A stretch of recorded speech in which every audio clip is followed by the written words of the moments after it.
Jumpa lagi dengan Madam. Semoga kalian sehat dan bahagia.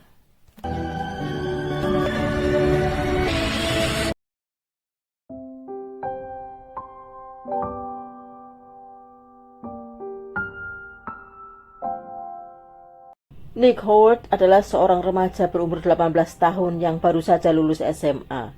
Setiap hari bekerja membantu ayahnya yang memiliki bengkel servis mobil. Ia dikenal sebagai seorang yang sangat ramah dan ceria. Namun sayang, kejadian malang menimpanya. Saat itu tanggal 5 Februari tahun 1997, dalam perjalanan pulang, Nick baru sadar SIM-nya ketinggalan di sebuah restoran yang baru dikunjunginya, sehingga ia harus kembali untuk mengambilnya meski hari sudah malam. Namun sampai di sana restoran sudah tutup. Lalu ia meninggalkan sebuah catatan pada pintu restoran agar pemilik restoran tersebut tahu. Sekitar pukul 12 malam, Nick menelpon keluarganya bahwa dia akan terlambat pulang. Namun dia tidak pernah sampai rumah. Ketika sampai 2 hari belum juga ada kabar tentang Nick, keluarganya melapor polisi. Detektif Larry Cassattini ditugaskan menginvestigasi kasus ini. Pencarian Nick dimulai dari restoran di mana ia terakhir berada. Jalanan dekat restoran tersebut diapit sungai dan jurang. Cukup sulit bagi tim kepolisian untuk mencarinya. Tidak hanya polisi, masyarakat pun dengan sukarela membantu mencari keberadaan Nick. Setelah bekerja keras melakukan pencarian, 2 hari kemudian mobil Nick ditemukan tenggelam di sungai tak jauh dari restoran. Saat diinvestigasi, mesin mobil ditemukan dalam keadaan hidup. Posisi mobil dalam keadaan netral, jendela samping mobil terbuka. Awalnya detektif Larry mengira Nick mungkin mengantuk ketika sedang menyetir, lalu kehilangan kendali dan mobil masuk ke sungai, tenggelam. Tetapi anehnya, tubuh Nick tidak ada. Detektif Larry lalu menginvestigasi bagian dalam mobil. Ada cairan yang tersebar di beberapa bagian interior mobil dan setelah diteliti, cairan tersebut adalah oli mobil. Juga ditemukan kemasan oli di kap depan mobil. Sepertinya oli tersebut tumpah saat mobil tenggelam. Ketika investigator meneliti bagian depan mobil, bukti penting ditemukan. Nampaknya mobil tersebut sengaja ditenggelamkan seseorang, bukan tenggelam karena pengendara mengantuk. Untuk itu dilakukan simulasi bagaimana jika sebuah mobil dengan supir yang mengantuk tiba-tiba hilang kendali dan masuk sungai. Hasilnya biasanya pengemudi akan kaget dan terbangun, refleks menginjak rem, menyebabkan posisi mobil sedikit berbelok. Namun yang terjadi pada Nick, mobil tampak tenang saat tenggelam dan rem pun tidak diinjak. Di bagian karburator mobil ditemukan tutup kemasan oli yang diletakkan di tengah katup mobil yang menahannya agar tidak tertutup. Setelah menguji teknik menutup karburator menggunakan tutup kemasan oli pada mobil lain, hasil yang didapatkan adalah mobil bisa berjalan maju sendiri. Penemuan ini kembali menguatkan teori bahwa mobil Nick ditenggelamkan oleh seseorang. Detektif Larry juga curiga pada kacamata Nick yang ditemukan dekat kursi depan mobil. Kacamata itu sangat bengkok seperti kena pukulan keras dan bukan bengkok akibat benturan setir mobil. Untuk itu dilakukan simulasi dengan menggunakan kepala palsu yang dikenakan kacamata sama seperti kacamata milik Nick. Kemudian benturan antara kepala palsu dan setir mobil pun disimulasikan. Hasilnya bengkoknya kacamata dari simulasi tidak se-ekstrim seperti yang ada pada TKP. Upaya pencarian tubuh Nick terus dilakukan tanpa kenal lelah. 3 minggu kemudian akhirnya jasad Nick ditemukan di sungai Sacramento sekitar 400 meter dari lokasi ditemukannya mobil. Tampaknya jasad Nick sudah tenggelam namun kembali naik ke permukaan. Tidak ditemukan sedikit pun oli pada tubuh Nick, mengindikasikan bahwa Nick memang tidak ada di dalam mobil saat mobil tenggelam. Namun penemuan yang penting dalam proses investigasi tersebut adalah adanya luka benda tumpul pada kepala Nick, serta perdarahan pada lehernya. Di wajahnya pun terdapat luka. Dengan fakta-fakta tersebut tidak bisa dibantah lagi bahwa ada seseorang yang mengambil nyawa Nick. Kini detektif mulai memburu. siapa sang pencabut nyawa itu. Yang dilakukan detektif pertama kali adalah mengecek siapa yang diuntungkan dengan kematian Nick. Detektif berpikir tentu keluarganya. Benar, di kamar Nick ditemukan polis asuransi.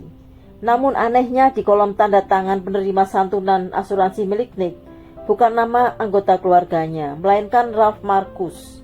Dan rasanya aneh seorang yang baru berusia 18 tahun memiliki polis asuransi semacam itu.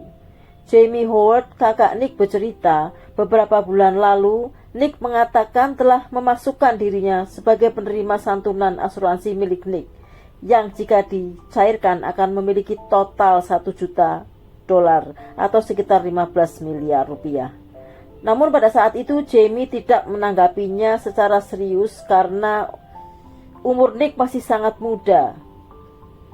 Namun anehnya yang muncul nama penerima santunan adalah Ralph Marcus.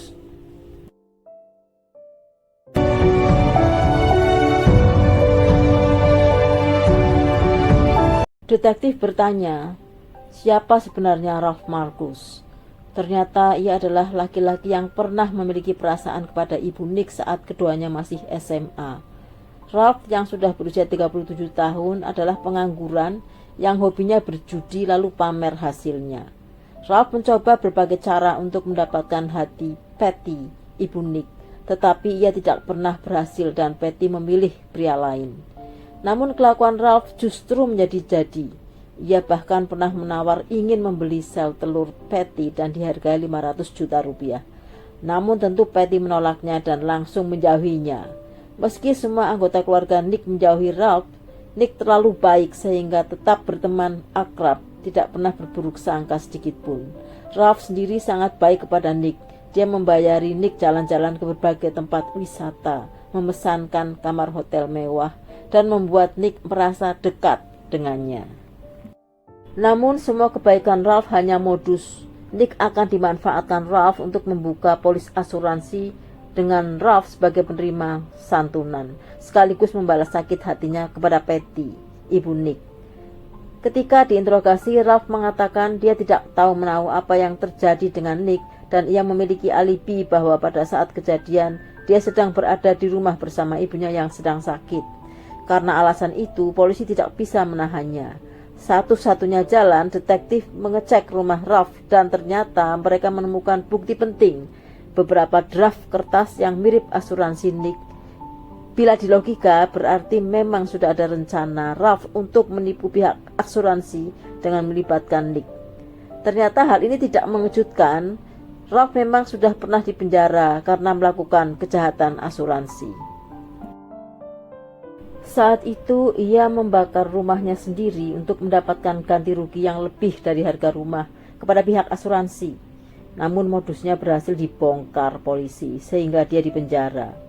Ralph pernah berkata kepada Jamie bahwa hanya orang tidak pintar yang mau bekerja. Orang pintar akan berjudi dan menipu untuk mendapatkan uang. Detektif sudah menemukan motif serta beberapa bukti mencurigakan. Namun mereka masih belum mendapatkan bukti valid. Hingga akhirnya mereka menemukan sesuatu di garasi Ralph, yaitu oli bermerek Valvoline, merek yang sama dengan yang ditemukan pada mobil Nick, dengan tanggal produksi yang sama juga. Oli mesin inilah yang menjadi bukti valid bahwa Ralph ada pada saat kejadian dan ia pun ditangkap. Detektif menyimpulkan bahwa tragedi yang menimpa Nick dimulai dengan cara Ralph mengajak Nick, satu-satunya keluarga Patty yang mau didekati olehnya, untuk merencanakan penipuan asuransi. Modusnya memalsukan kecelakaan. Ralph membohongi Nick untuk membuat kematian palsu dengan menenggelamkan mobilnya. Setelah mobil tenggelam, Nick akan bersembunyi di suatu tempat agar menimbulkan kesan dia meninggal karena kecelakaan mobil masuk sungai. Dan hanya mobilnya yang ditemukan, jasadnya hilang. Setelah uang asuransi cair, mereka akan menikmatinya untuk bersenang-senang. Nick yang masih polos menuruti ajakan Ralph.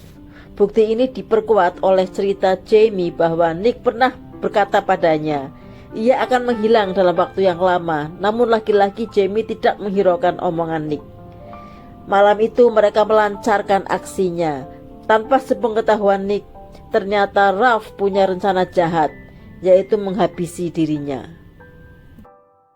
Dengan kematian Nick, hasil penipuan asuransi akan dinikmati Ralph sendiri, tidak perlu dibagi dengan Nick. Di samping itu, tidak ada orang yang tahu perbuatannya. Nick yang masih polos tidak sadar bahwa perjalanannya menuju Ralph malam itu adalah menjemput maut dengan cara yang tragis. Bukti luka-luka di tubuhnya menunjukkan betapa kejinya Ralph. Begitu sampai TKP, Ralph menimpakan benda tumpul di kepalanya, menekan lehernya hingga pingsan, kemudian membuangnya ke sungai. Kacamata Nick diambil untuk meninggalkan kesan bahwa Nick ada di mobil ketika mobil itu tenggelam. Ralph kemudian membuka pintu kaca depan, menuangkan oli, menutup karburator sehingga mobil berjalan sendiri ke sungai Sacramento. Berkat simulasi mobil, simulasi pada kacamata Nick, serta kemasan oli yang ditemukan, Ralph tidak bisa mengelak. Ia divonis penjara seumur hidup. Sekian dulu guys, semoga kita bisa mengambil hikmah dari cerita ini, dan terima kasih sudah menyaksikan.